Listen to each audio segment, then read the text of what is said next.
ولو أننا نزلنا إليهم الملائكة وكلمهم الموتى وحشرنا عليهم كل شيء قبلا ما كانوا ليؤمنوا إلا أن يشاء الله ولكن أكثرهم يجهلون. وكذلك جعلنا لكل نبي عدوا شياطين الإنس والجن يوحي بعضهم إلى بعض زخرف القول غرورا ولو شاء ربك ما فعلوه فذرهم وما يفترون. ولتصغى إليه أفئدة الذين لا يؤمنون بالآخرة وليرضوه وليقترفوا ما هم مقترفون. أفغير الله أبتغي حكما وهو الذي أنزل إليكم الكتاب مفصلا والذين آتيناهم الكتاب يعلمون أنه منزل من ربك بالحق فلا تكونن من الممترين. وتمت كلمة ربك صدقا وعدلا لا مبدل لكلماته وهو السميع العليم. وإن تطع أكثر من في الأرض يضلوك عن سبيل الله إن يتبعون إلا الظن وإن هم إلا يخرصون. إن ربك هو أعلم من يضل عن سبيله وهو أعلم بالمهتدين. فكلوا مما ذكر اسم الله عليه إن كنتم بآياته مؤمنين. وما لكم ألا تأكلوا مما ذكر اسم الله عليه وقد فصل لكم ما حرم عليكم إلا ما اضطررتم إليه وإن كثيرا ليضلون بأهوائهم بغير علم. إن ربك هو أعلم بالمعتدين. وذروا ظاهر الإثم وباطنه إن الذين يكسبون الإثم سيجزون بما كانوا يقترفون. ولا تأكلوا مما لم يذكر اسم الله عليه وإنه لفسق وإن الشياطين ليوحون إلى أوليائهم ليجادلوكم وإن أطعتموهم إنكم لمشركون. أومن كان ميتا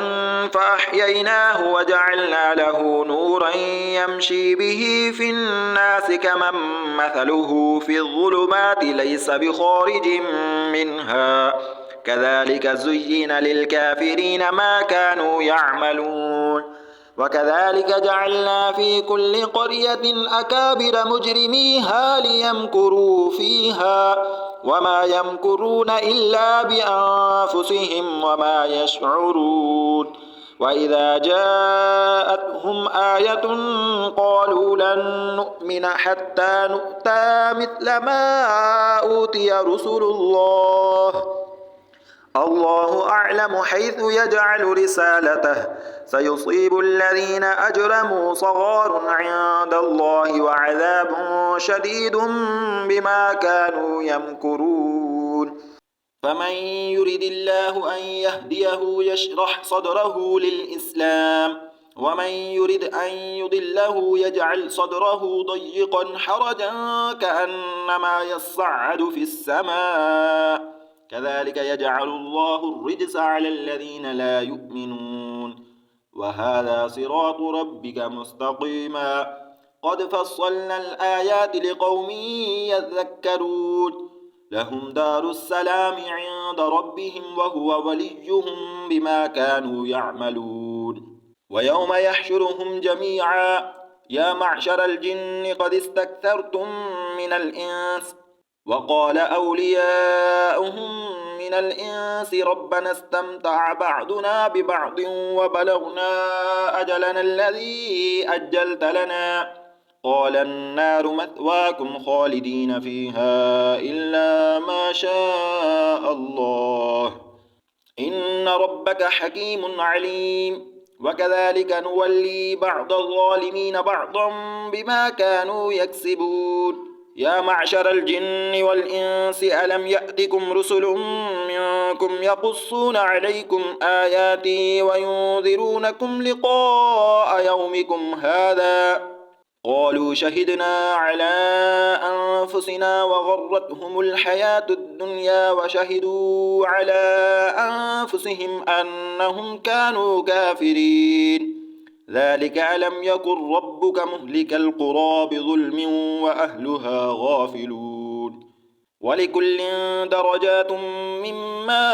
عملوا وما ربك بغافل عما يعملون وربك الغني ذو الرحمة إن يشأ يذهبكم ويستخلف من بعدكم ما يشاء كما أنشأكم من ذرية قوم آخرين إنما توعدون لآت وما أنتم بمعجزين قل يا قوم اعملوا على مكانتكم إني عامل فسوف تعلمون من تكون له عاقبة الدار إنه لا يفلح الظالمون وجعلوا لله مما ذرأ من الحرث والأنعام نصيبا فقالوا هذا لله بزعمهم وهذا لشركائنا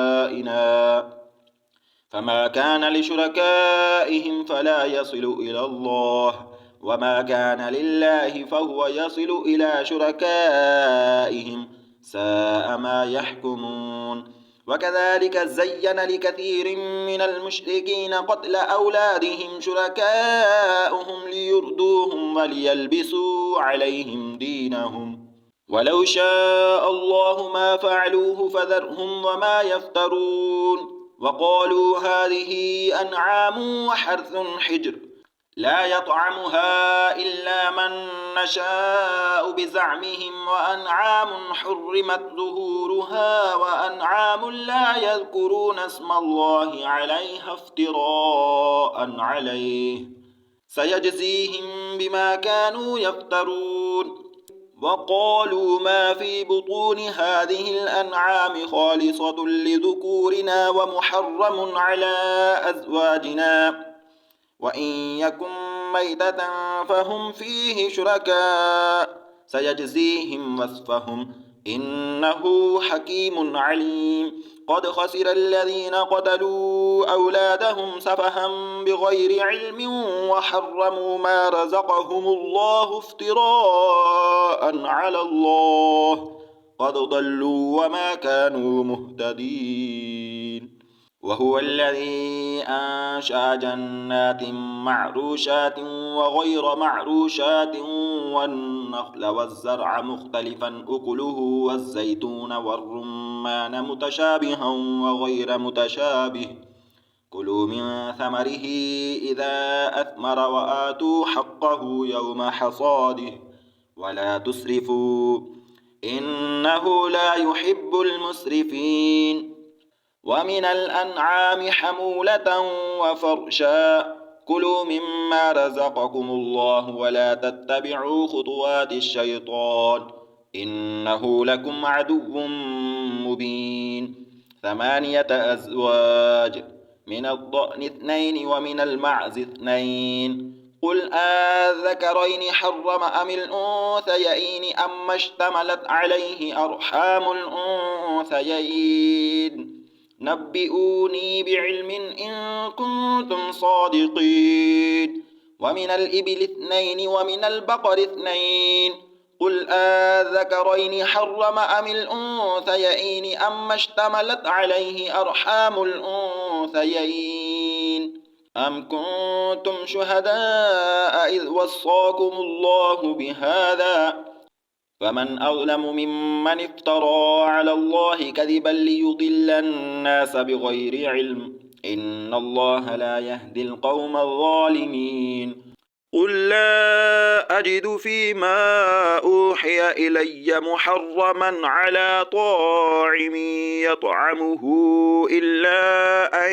يكون ميتة أو دما مسفوحا أو لحم خنزير فإنه رجس أو فسقا أو فسقا أهل لغير الله به، فمن اضطر غير باغ ولا عاد فإن ربك غفور رحيم. وعلى الذين هادوا حرمنا كل ذي ظفر، ومن البقر والغنم حرمنا عليهم شحومهما إلا ما حملت ظهورهما أو الحوايا أو ما اختلط بعظم، ذلك جزيناهم ببغيهم وإنا لصادقون. فإن كذبوك فقل ربكم ذو رحمة واسعة ولا يرد بأسه عن القوم المجرمين. سيقول الذين أشركوا لو شاء الله ما أشركنا ولا آباؤنا ولا حرمنا من شيء، كذلك كذب الذين من قبلهم حتى ذاقوا بأسنا. قل هل عندكم من علم فتخرجوه لنا، إن تتبعون إلا الظن وإن أنتم إلا تخرصون. قل فلله الحجة البالغة فلو شاء لهداكم أجمعين. قل هلم شهداءكم الذين يشهدون أن الله حرم هذا، فإن شهدوا فلا تشهد معهم ولا تتبع أهواء الذين كذبوا بآياتنا والذين لا يؤمنون بالآخرة وهم بربهم يعدلون. قل تعالوا أتل ما حرم ربكم عليكم ألا تشركوا به شيئا وبالوالدين إحسانا ولا تقتلوا أولادكم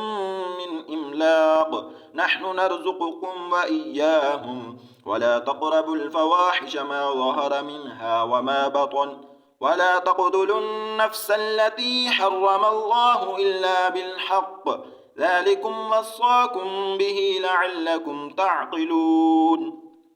ولا تقربوا مال اليتيم إلا بالتي هي أحسن حتى يبلغ أشده، وأوفوا الكيل والميزان بالقسط، لا نكلف نفسا إلا وسعها، وإذا قلتم فاعدلوا ولو كان ذا قربى، وبعهد الله أوفوا، ذلكم وصاكم به لعلكم تذكرون. وأن هذا صراطي مستقيما فاتبعوه ولا تتبعوا السبل فتفرق بكم عن سبيله، ذلكم وصاكم به لعلكم تتقون. ثم آتينا موسى الكتاب تماما على الذي أحسن وتفصيلا لكل شيء وهدى ورحمة لعلهم بلقاء ربهم يؤمنون. هذا كتاب أنزلناه مبارك فاتبعوه واتقوا لعلكم ترحمون. أن تقولوا إنما أنزل الكتاب على طائفتين من قبلنا وإن كنا عن دراستهم لغافلين. أو تقولوا لو أنا أنزل علينا الكتاب لكنا أهدى منهم، فقد جاءكم بينة من ربكم وهدى ورحمة، فمن أظلم ممن كذب بآيات الله وصدف عنها، سنجزي الذين يصدفون عن آياتنا سوء العذاب بما كانوا يصدفون. هل ينظرون إلا أن تأتيهم الملائكة أو يأتي ربك أو يأتي بعض آيات ربك، يوم يأتي بعض آيات ربك لا ينفع نفسا إيمانها لم تكن آمنت من قبل أو كسبت في إيمانها خيرا، قل انتظروا إنا منتظرون. إن الذين فرقوا دينهم وكانوا شيعا لست منهم في شيء، إنما أمرهم إلى الله ثم ينبئهم بما كانوا يفعلون. من جاء بالحسنة فله 10 أمثالها ومن جاء بالسيئة فلا يجزى إلا مثلها وهم لا يظلمون قل إنني هداني ربي إلى صراط مستقيم دينا قيما ملة إبراهيم حنيفا وما كان من المشركين قل إن صلاتي ونسكي ومحياي ومماتي لله رب العالمين لا شريك له وبذلك أمرت وأنا أول المسلمين قل أغير الله أبغي ربا وهو رب كل شيء ولا تكسب كل نفس إلا عليها ولا تزر وازرة وزر أخرى ثم إلى ربكم مرجعكم فينبئكم بما كنتم فيه تختلفون وهو الذي جعلكم خلائف الأرض ورفع بعضكم فوق بعض درجات ليبلوكم فيما آتاكم إن ربك سريع العقاب وإنه لغفور رحيم بسم الله الرحمن الرحيم ألف لام ميم صاد كتاب أنزل إليك فلا يكن في صدرك حرج منه لتنذر به وذكرى للمؤمنين اتبعوا ما أنزل إليكم من ربكم ولا تتبعوا من دونه أولياء قليلا ما تذكرون وكم من قرية أهلكناها فجاءها بأسنا بياتا أو هم قائلون فما كان دعواهم إذ جاءهم بأسنا إلا أن قالوا إنا كنا ظالمين فلنسألن الذين أرسل إليهم ولنسألن المرسلين فلنقصن عليهم بعلم وما كنا غائبين والوزن يومئذ الحق فمن ثقلت موازينه فأولئك هم المفلحون ومن خفت موازينه فأولئك الذين خسروا أنفسهم بما كانوا بآياتنا يظلمون ولقد مكناكم في الأرض وجعلنا لكم فيها معايش قليلا ما تشكرون ولقد خلقناكم ثم صورناكم ثم قلنا للملائكة اسجدوا لآدم فسجدوا إلا إبليس لم يكن من الساجدين قال ما منعك ألا تسجد إذ أمرتك قال أنا خير منه خلقتني من نار وخلقته من طين قال فاهبط منها فما يكون لك أن تتكبر فيها فاخرج إنك من الصاغرين قال أنظرني إلى يوم يبعثون قال إنك من المنظرين قال فبما أغويتني لأقعدن لهم صراطك المستقيم ثم لآتينهم من بين أيديهم ومن خلفهم وعن أيمانهم وعن شمائلهم ولا تجد أكثرهم شاكرين قال اخرج منها مذءوما مدحورا لمن تبعك منهم لأملأن جهنم منكم أجمعين ويا آدم اسكن أنت وزوجك الجنة فكلا من حيث شئتما ولا تقربا هذه الشجرة فتكونا من الظالمين فوسوس لهما الشيطان ليبدي لهما ما وري عنهما من سوآتهما وقال ما نهاكما ربكما عن هذه الشجرة إلا أن تكونا ملكين أو تكونا من الخالدين وقاسمهما إني لكما لمن الناصحين فدلهما بغرور فلما ذاقا الشجرة بدت لهما سوآتهما وطفقا يخصفان عليهما من ورق الجنة وناداهما ربهما ألم أنهكما عن تلكما الشجرة وأقل لكما إن الشيطان لكما عدو مبين قالا ربنا ظلمنا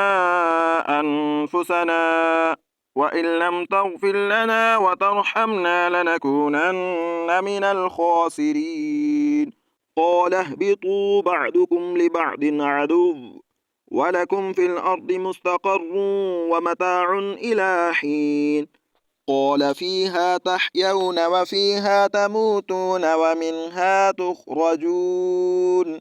يا بني آدم قد أنزلنا عليكم لباسا يواري سوآتكم وريشا ولباس التقوى ذلك خير ذلك من آيات الله لعلهم يذكرون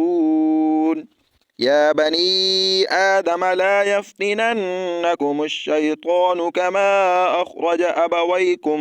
من الجنة ينزع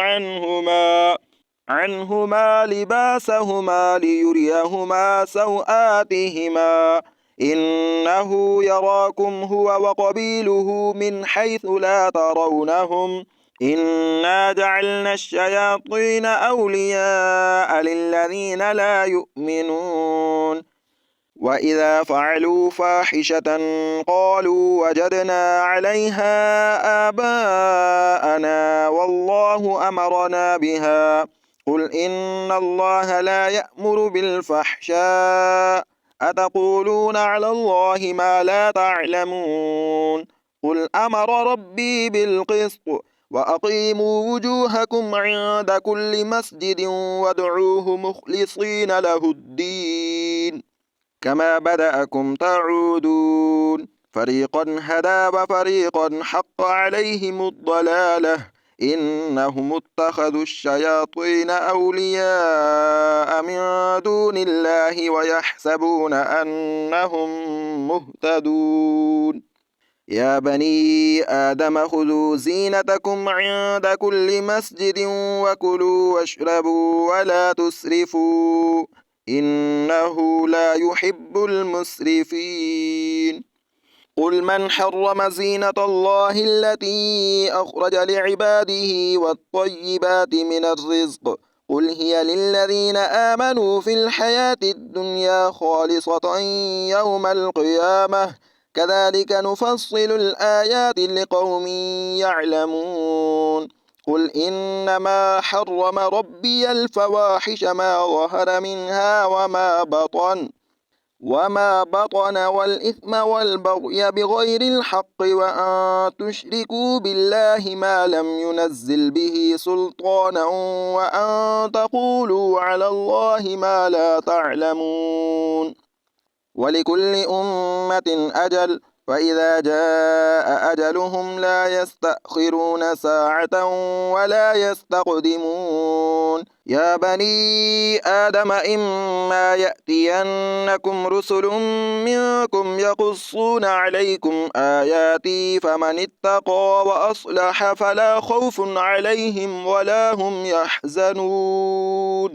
والذين كذبوا بآياتنا واستكبروا عنها أولئك أصحاب النار هم فيها خالدون فمن أظلم ممن افترى على الله كذبا أو كذب بآياته أولئك ينالهم نصيبهم من الكتاب حتى إذا جاءتهم رسلنا يتوفونهم قالوا أين ما كنتم تدعون من دون الله قالوا ضلوا عنا وشهدوا على أنفسهم أنهم كانوا كافرين. قال ادخلوا في قد خلت من قبلكم من الجن والإنس في النار كلما دخلت أمة لعنت أختها حتى إذا اداركوا فيها جميعا قالت أخراهم لأولاهم ربنا هؤلاء أضلونا فآتهم عذابا ضعفا من النار قال لكل ضعف ولكن لا تعلمون. وقالت أولاهم لأخراهم فما كان لكم علينا من فضل فذوقوا العذاب بما كنتم تكسبون. إن الذين كذبوا بآياتنا واستكبروا عنها لا تفتح لهم أبواب السماء ولا يدخلون الجنة حتى يلج الجمل في سم الخياط وكذلك نجزي المجرمين. لهم من جهنم مهاد ومن فوقهم غواش وكذلك نجزي الظالمين. والذين آمنوا وعملوا الصالحات لا نكلف نفسا إلا وسعها أولئك أصحاب الجنة هم فيها خالدون. ونزعنا ما في صدورهم من غل تجري من تحتهم الأنهار وقالوا الحمد لله الذي هدانا لهذا وما كنا لنهتدي لولا أن هدانا الله لقد جاءت رسل ربنا بالحق ونودوا أن تلكم الجنة أورثتموها بما كنتم تعملون. ونادى أصحاب الجنة أصحاب النار أن قد وجدنا ما وعدنا ربنا حقا فهل وجدتم ما وعد ربكم حقا قالوا نعم فأذن مؤذن بينهم اللعنة الله على الظالمين الذين يصدون عن سبيل الله ويبغونها عوجا وهم بالآخرة كافرون وبينهما حجاب وعلى الأعراف رجال يعرفون كلا بسيماهم ونادوا أصحاب الجنة أن سلام عليكم لم يدخلوها وهم يطمعون. وإذا صرفت أبصارهم تلقاء أصحاب النار قالوا ربنا لا تجعلنا مع القوم الظالمين. ونادى أصحاب الأعراف رجالا يعرفونهم بسيماهم قالوا ما أغنى عنكم جمعكم وما كنتم تستكبرون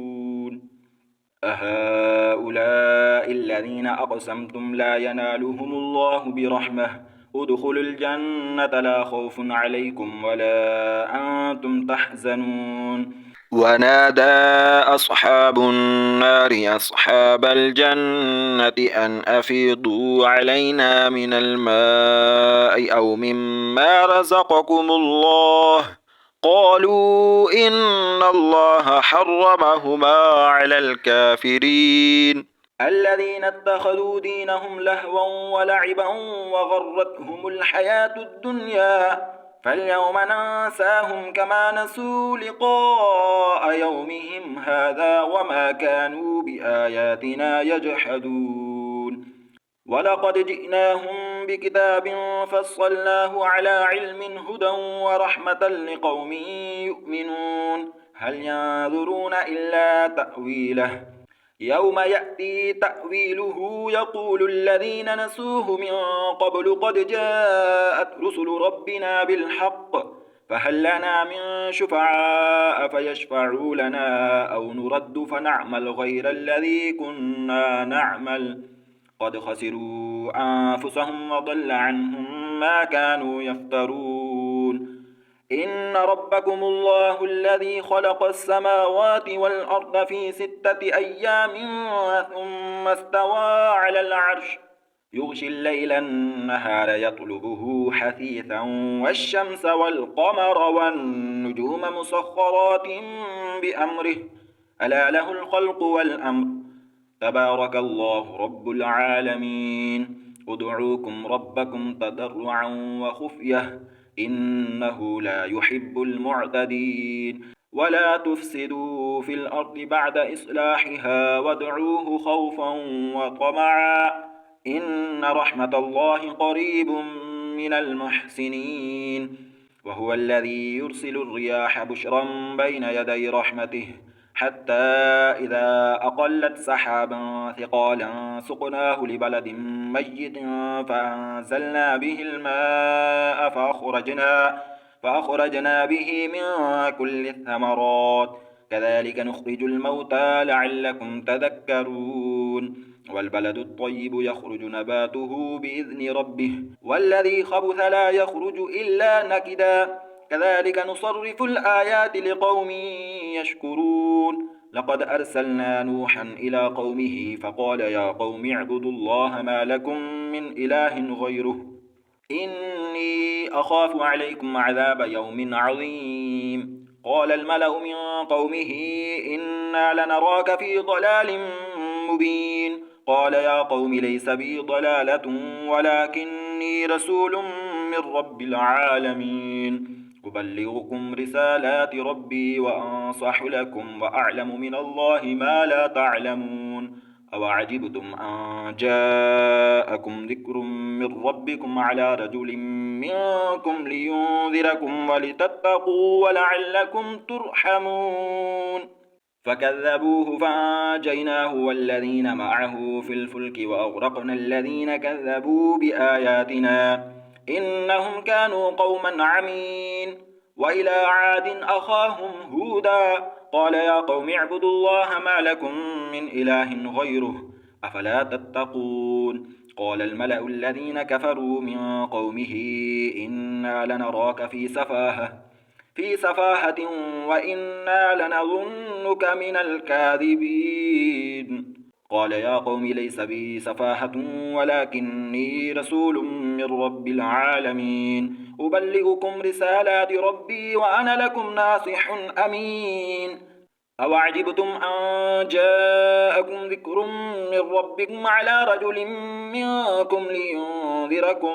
واذكروا إذ جعلكم خلفاء من بعد قوم نوح وزادكم في الخلق بسطة فاذكروا آلاء الله لعلكم تفلحون قالوا أجئتنا لنعبد الله وحده ونذر ما كان يعبد آباؤنا فأتنا بما تعدنا إن كنت من الصادقين قال قد وقع عليكم من ربكم رجس وغضب أتجادلونني في أسماء سميتموها أنتم وآباؤكم ما نزل الله بها من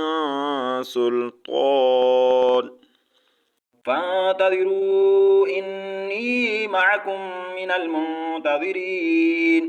فأنجيناه والذين معه برحمة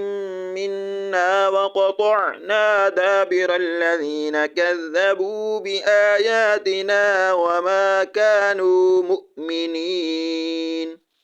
وإلى ثمود أخاهم صالحا قال يا قوم اعبدوا الله ما لكم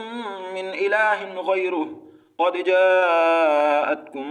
بينة من ربكم هذه ناقة الله لكم آية فذروها تأكل في أرض الله ولا تمسوها بسوء فيأخذكم عذاب أليم واذكروا إذ جعلكم خلفاء من بعد عاد وبوأكم في الأرض تتخذون من سهولها قصورا وتنحتون الجبال بيوتا فاذكروا آلاء الله ولا تعثوا في الأرض مفسدين قال الملأ الذين استكبروا من قومه للذين استضعفوا لمن آمن منهم أتعلمون أن صالحا مرسل من ربه قالوا إنا بما أرسل به مؤمنون قال الذين استكبروا إنا بالذي آمنتم به كافرون فعقروا الناقة وعتوا عن أمر ربهم وقالوا يا صالح ائتنا بما تعدنا إن كنت من المرسلين فأخذتهم الرجفة فأصبحوا في دارهم جاثمين فتولى عنهم وقال يا قوم لقد أبلغتكم رسالة ربي ونصحت لكم ولكن لا تحبون الناصحين ولوطا إذ قال لقومه أتأتون الفاحشة ما سبقكم بها من أحد من العالمين إنكم لتأتون الرجال شهوة من دون النساء بل أنتم قوم مسرفون وما كان جواب قومه إلا أن قالوا أخرجوهم من قريتكم إنهم أناس يتطهرون فأنجيناه وأهله إلا امرأته كانت من الغابرين وأمطرنا عليهم مطرا فانظر كيف كان عاقبة المجرمين وإلى مدين أخاهم شعيبا قال يا قوم اعبدوا الله ما لكم من إله غيره قد جاءتكم بينة من ربكم فأوفوا الكيل والميزان ولا تبخسوا الناس أشياءهم ولا تفسدوا في الأرض بعد إصلاحها ذلكم خير لكم إن كنتم مؤمنين ولا تقعدوا بكل صراط توعدون وتصدون عن سبيل الله من آمن به وتبغونها عوجا واذكروا إذ كنتم قليلا فكثركم وانظروا كيف كان عاقبة المفسدين وإن كان طائفة منكم آمنوا بالذي أرسلت به وطائفة لم يؤمنوا فاصبروا حتى يحكم الله بيننا وهو خير الحاكمين